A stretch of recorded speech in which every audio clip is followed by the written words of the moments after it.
Pangaji sawijining pisungsung. Panglimbang 5 menit dina Senin Kliwon tanggal 24 November taun 2020. Kapethik saka Injil Lukas bab 21 ayat 1 tekan ayat 4.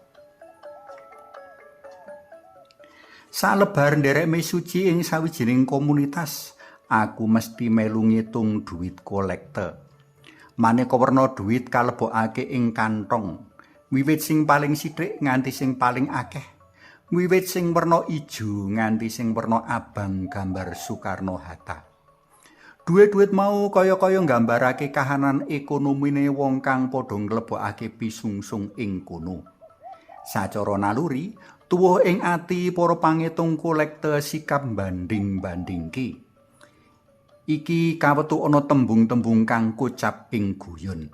Wah, sing nglebokake dhuwit neng amplop iki hebat ya. Celatune karo nyekel amplop kandel isi dhuwit atusan ewu. Ana kang karo nyekel amplop lecek kondo. Wah, amplop iki jan ngenes tenan. Wis diuwet-uwet amplope, isih sithik pisan isine. Aku sakanca padha lali menawa pangaji kolekte utawa pisungsung mono ora amung linandhesan cacah dhuwit kang katon, ananging uga linandhesan sikap ati kang misungsungake. Dina iki Gusti Yesus ngelingake marang para pendherek dalem bab pangaji sawijining pisungsung. Pancatan karo tumindake mbok rondo miskin kang nyemplungake dhuwit pisungsung 2 peser ing kotak dono.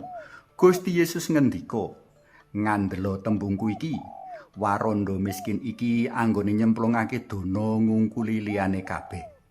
Awit kabeh-kabeh iku nyemplungi ana ing enggon kotak dono saka barange sing wis turah. Balik wong iki dasare miskin nyemplungake kabeh ing saduwene sing dienggo urip. Tembung turah karo tembung kabeh darbeke prayoga kasethitikake. Turah ateges wis kacukupan kabutuhane. Tembung turah uga nggambarake pangaji kang luwih sithik karo kang wis kapigunakake. Sewalike, tembung kabeh darbeke nggambarake kahanan urip sawutuhe. Kanthi pratelan mau Gusti Yesus kersa ngendikake menawa kahanan urip lan sikap ati uga nemtokake pangaji sawijining pisungsung. Nadyan sacara gunggung sithik ing pretungan lumrah. Nanging tumrap mbok rondo miskin, gunggung kang sithik mau rinasa gedhe lan abot, jer dhuwit iku dadi pepancening uripe.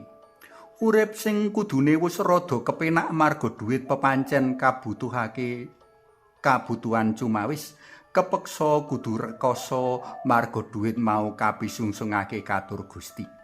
Nadyan kepeksa tandang gawe, si mbok rondo tetep bungah lan ikhlas, jer kabeh mau kapisungsungake katur Gusti kang mbau reksa uripe. Kanthi nyaosake pisungsung kang sithik nanging gedhe tumrap dheweke, ateges mbok rondo mau misungsungake uripe, masrahake uripe marang Gusti Allah. Para tresna pelem kinasih, caos pisungsung mujudake sawijining pratelan tanggung jawab warga pasamuan tumrap jejeg madheke pasamuan minangka sambung asta dalem Gusti. Pisungsung kang akeh bakal luwih pangaji rikala kapisungsungake kanthi ati kang ikhlas, resik saka pepinginan pamer, ngremehake liyan lan sak piturute.